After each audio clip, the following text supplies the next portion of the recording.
masyarakatnya. Karena terbuka lapangan kerja, ada penghasilan yang tinggi, dan dia bisa memenuhi kebutuhannya.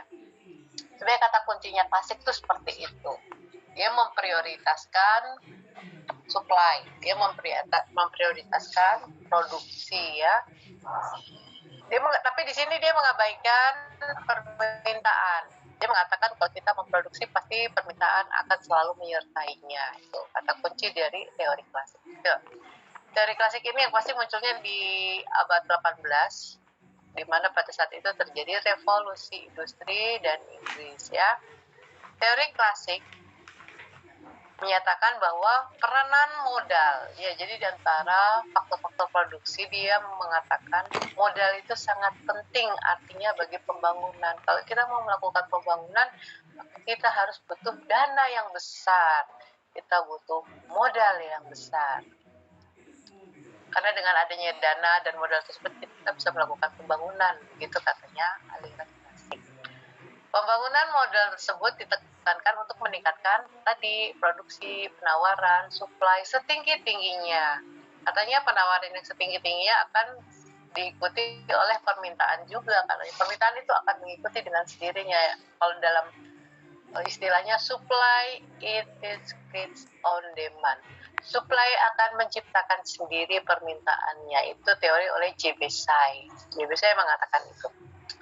Kenyataannya, penawaran yang tinggi tidak mesti diikuti permintaan yang tinggi pula, sehingga sering menimbulkan yang namanya overproduksi, kelebihan produksi, karena ternyata yang diproduksi tidak semuanya dapat diserap ya, diminta oleh perekonomian. Akhirnya terjadi overproduksi, terjadi pengangguran, dan terjadi deflasi. Kita lanjutkan. Asumsi dari teori klasik, perekonomian itu selalu berada dalam keadaan full employment, penggunaan tenaga kerja penuh, ya, pengelolaan sumber daya secara maksimal, penggunaan modal secara maksimal, sehingga terjadilah full employment. Perekonomiannya dalam keadaan dua sektor, ya, dari dua sektor yang terdiri dari konsumen dan produsen, di mana tidak ada campur tangan pemerintah dalam perekonomian. Pembangunan ekonomi itu tergantung dari mekanisme pasar. Jadi pasar bebaslah yang akan menentukan keseimbangan full employment dalam perekonomian tersebut. Adapun tokoh-tokoh dari teori klasik ini ada David Ricardo, Adam Smith, John Stuart Mill, dan Robert Malthus. Kalau Robert Malthus itu kan dia mengatakan bahwa perkembangan jumlah penduduk dengan perkembangan pangan, katanya perkembangan penduduk jauh lebih besar dari perkembangan produksi pangan, jadi nanti akan terjadi kekurangan pangan karena penduduknya berlebihan. Itu kalau Robert Malthus kalau nggak salah. Kalau David Ricardo dia menekankan mengenai penggunaan lahan. Lahan itu pada awalnya akan terjadi marginal penggunaan lahan. Yang pertama produksinya tinggi, lama-lama dia akan pada titik tertentu lahan tersebut akan berkurang produksinya. Karena apa? Semakin banyaknya tenaga kerja yang dipakai. Kalau satu lahan misalnya 1 hektar dikelola oleh 2 orang, maka penghasilan yang diterima oleh 2 orang ini akan tinggi, besar ya. Tapi kalau misalnya dia bertambah lagi menjadi 4 orang dalam lahan yang sama, nah, harus dibagi 4, akhirnya pendapatannya jadi berkurang karena harus dibagi 4. Apalagi kalau ditambah lagi 2 orang lagi 6 mengelola 1 hektar, maka akan dibagi 6. Itu yang tadi, pertama pendapatannya tinggi, lama-lama akan mengalami penurunan karena adanya pertambahan penduduk. Itu David Ricardo. Kalau Adam Smith tadi yang sudah di atas ya. Kalau John Stuart Mill ini dia tadi sama ya, dia modal juga, bahwa dalam perekonomian itu dibutuhkan modal yang besar. Kita lanjutkan. Berikutnya adalah teori Keynesian. Kalau kalian udah familiar banget ya sama yang judulnya Keynesian ya, karena memang itu bapak ekonomi makro. Teorinya bertitik bertitik tolak dari teori klasik yang gagal. Jadi maksudnya teori Keynesian ini muncul setelah teori klasik gagal, terutama dalam hal menyelesaikan masalah pengangguran. Katanya kan klasik mengatakan perekonomian itu berada dalam keadaan full employment, berarti terjadi penggunaan tenaga kerja penuh, berarti nggak ada pengangguran. Tapi faktanya penganggurannya tinggi, ya. Akhirnya muncullah teori Keynesian. Teori Keynesian mengatakan peranan modal memang penting bagi pertumbuhan ekonomi, di mana penggunaan modal itu ditekankan pada juga harus dialokasikan daya beli, ya. Modal itu tidak sekedar hanya untuk produksi saja, tetapi modal juga harus dialokasikan untuk daya beli, karena daya beli ini akan menciptakan permintaan yang tinggi, karena tadi harus ada keseimbangan antara penawaran dan permintaan. Kenyataannya ternyata tidak berhasil lagi. Teori Keynesian ini ada kelemahannya, akibatnya muncul inflasi dan depresi.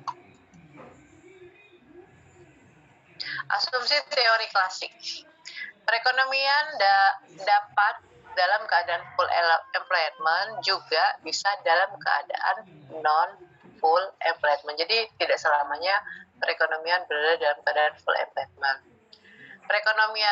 Model perekonomian teori Keynesian itu dalam 3 sektor, ada konsumen, produsen, dan di sini ada pemerintah. Dia mengatakan perlu adanya campur tangan pemerintah dalam perekonomian. Dia menganalisis perekonomian dalam jangka pendek. Kita lanjutkan teori Harold Domar. Teorinya bertitik tolak dari teori. Jadi Harold Domar ini termasuk aliran klasik, ya. Dan teori Keynesian gagal terutama dalam hal penanaman modal dan pertumbuhan ekonomi, maka muncullah teori Harold Domar. Teorinya mengatakan peranan modal memiliki fungsi ganda, yaitu meningkatkan kapasitas produksi dan juga meningkatkan daya beli. Sebenarnya dia melanjutkan teori Keynesian juga, tapi dia termasuk aliran klasik. Jadi kita menggunakan modal tidak hanya untuk kapasitas, untuk meningkatkan produksi saja, tapi juga untuk meningkatkan daya beli.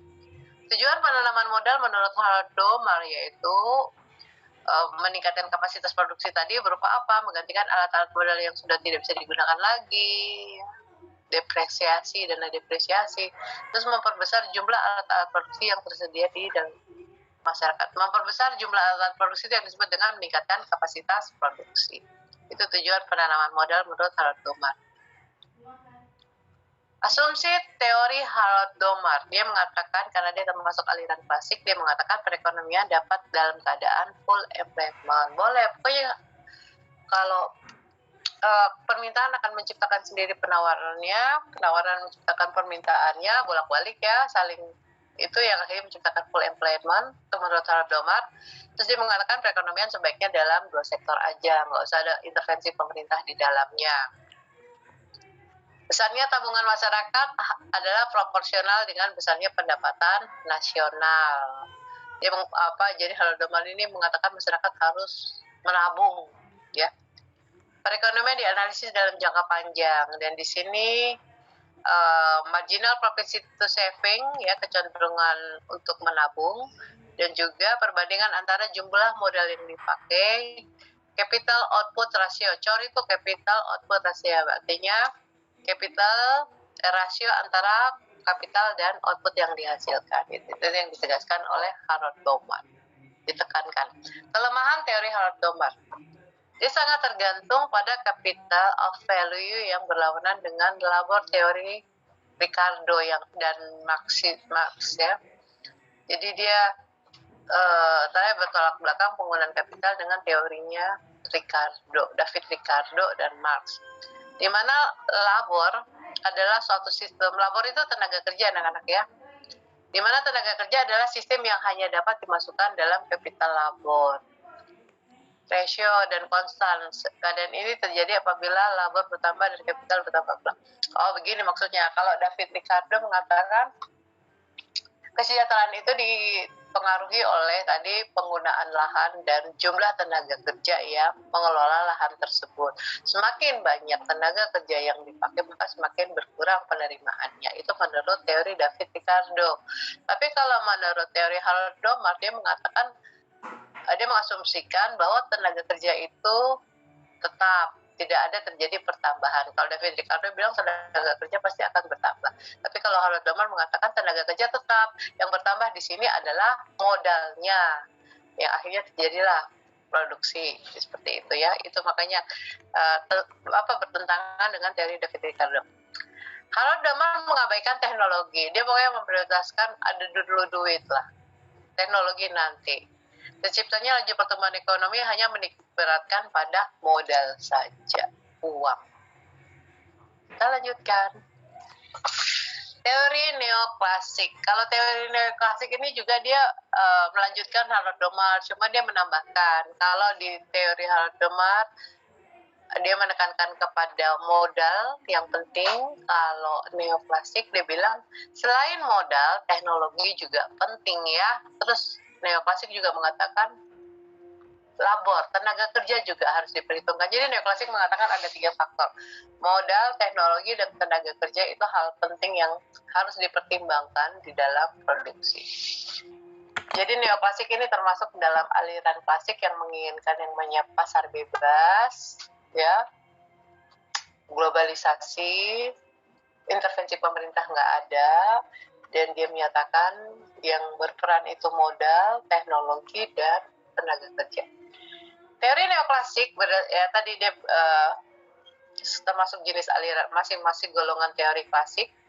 Dia menitik beratkan pada kegiatan masyarakat dalam jangka pendek, yaitu kegiatan yang berlandaskan pada tadi mekanisme pasar bebas tadi. Dan perhatiannya pada pertumbuhan ekonomi ternyata relatif kecil. Dia pokoknya kekuatan pasar yang dominan.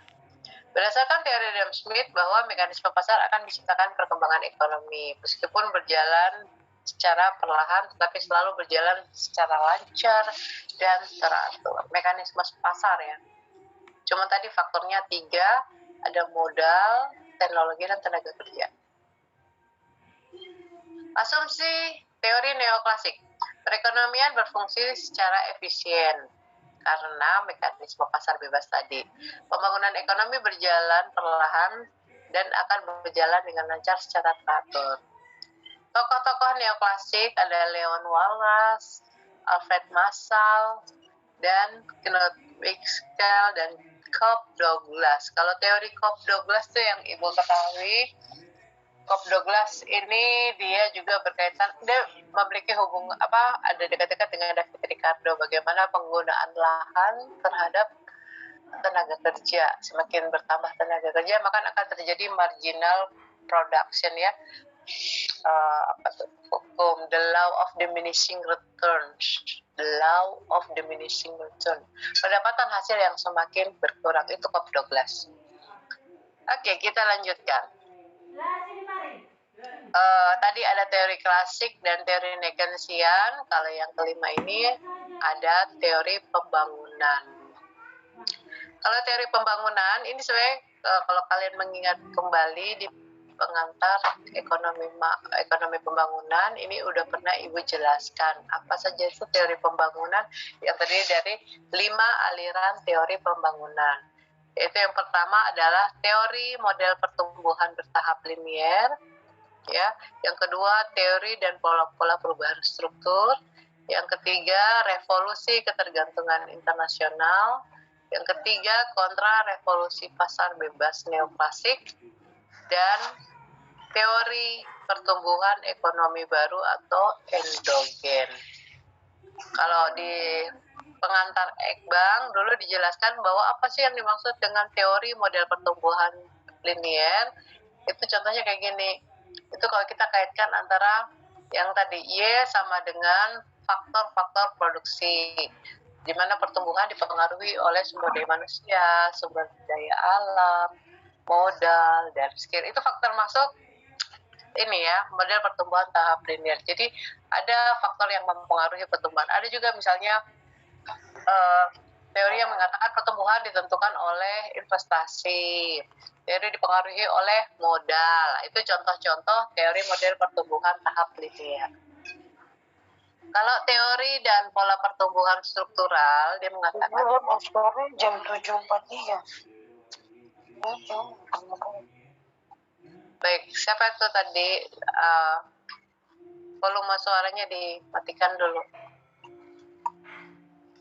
Jadi kalau teori perubahan struktural, tadi perekonomian itu biasanya kalau yang model perubahan struktural itu ini ya, Rostow, teorinya Rostow ya, bahwa perekonomian itu akan mengalami beberapa tahapan, mulai dari tahapan tradisional, tinggal landas, konsumsi besar-besaran, era konsumsi besar-besaran, yaitu tahapan-tahapan bahwa dalam perekonomian itu harus terjadi pergeseran perekonomian. Kalau tradisional biasanya identik dengan pertanian, ya, yang mengandalkan pertanian.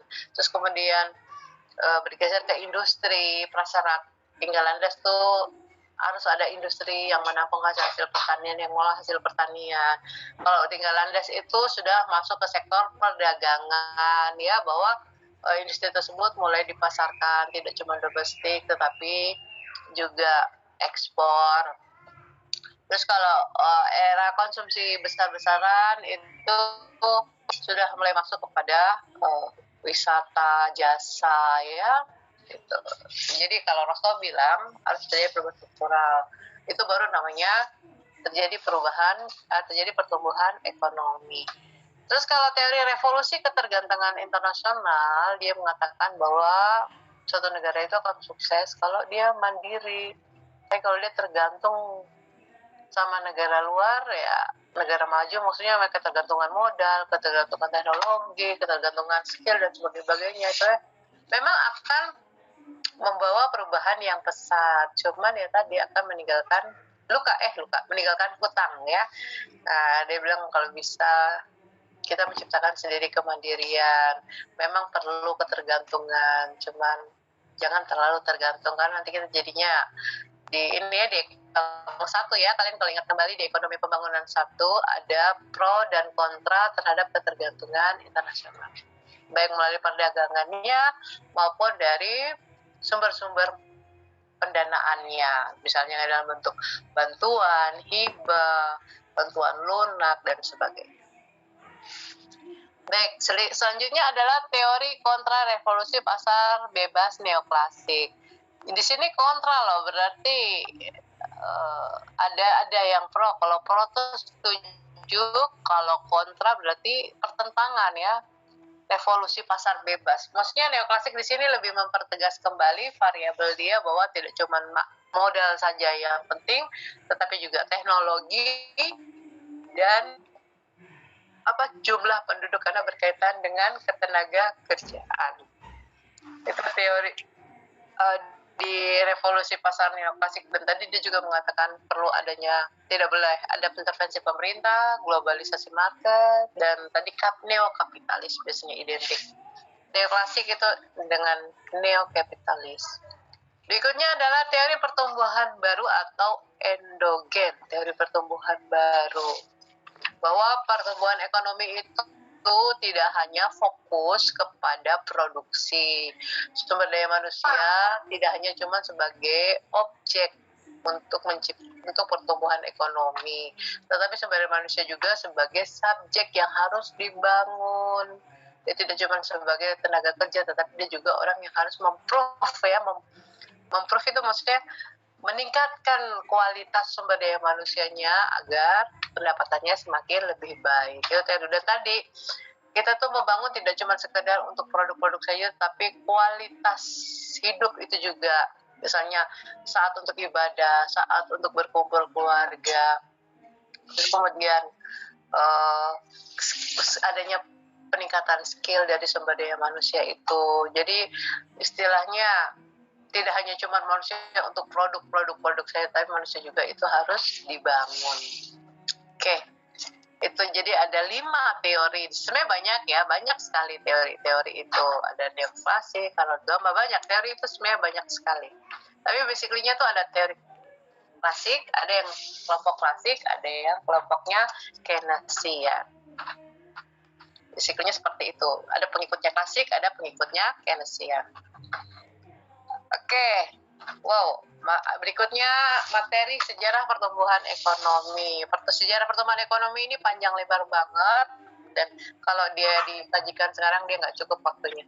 Jadi yang untuk hari ini kita membahas tentang teori-teori yang berkaitan dengan pertumbuhan ekonomi. Bisa kita simpulkan di sini. Ini yang teori sejarah, kita akan lanjutkan minggu depan di pertemuan selanjutnya. Kesimpulan materi kuliah kita hari ini yang pasti ada 5 teori yang kita pahami masing-masing memiliki variabel-variabel tertentu ya yang agak berbeda dengan teori-teori yang lainnya. Oke, ada pertanyaan anak-anak? Nggak ada chat ini, kenapa ini?